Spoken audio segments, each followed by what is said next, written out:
guys, Nady from Geek Bomb, and now we're moving on to our next question for Science Week. Now, this one was a little bit of a silly one, and I had to do a little bit of research to be able to answer it.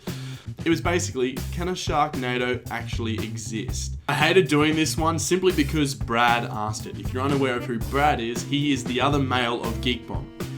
Yes, we do have males in Geek Bomb for all of you guys who constantly ask. I highly recommend that you go watch his comic conundrum. This week he talks about Star Wars. I haven't seen Sharknado, so I'm just going to make the assumption that the sharks that are in the Nado are actually great white sharks. So the average weight of a male great white shark can be anywhere from 680 to 1,100 kilograms, and that of an average female great white shark can get anywhere up to 3,324 kilograms.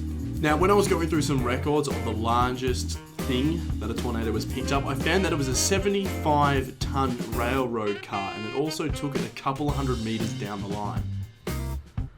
So, using this statistics, then a Category 5 tornado with rotational wind speeds of about 500 to 800 kilometers per hour could hypothetically pick up anywhere from 20 to 100 great white sharks, depending on their sex and age. Now, there also is the question of how long a shark can survive outside of water, because sharks require a constant flow of water over their gills so that they can breathe. To find an exact number, it's actually a lot harder than what I thought to find it online, as a lot of the variables for how much oxygen a particular shark needs all comes down to temperature, size, weight, age, etc, etc.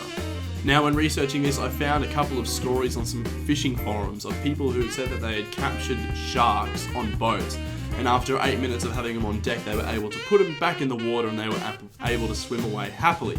I also found stories of fishermen who had captured large sharks and had kept them out of the water for 2 hours, but they still had plenty of fight in them.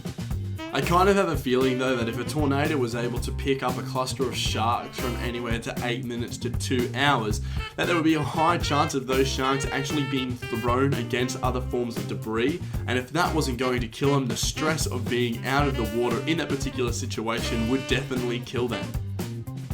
So I'm going to say no. There are some physics that potentially say that it could happen, but no, this is not a possibility. That's it for this special episode of Rack Your Brains. Mine definitely were doing research for this particular question. Tune in next time when we answer one of the other questions. I'm Nate, and I hope I've racked your brains.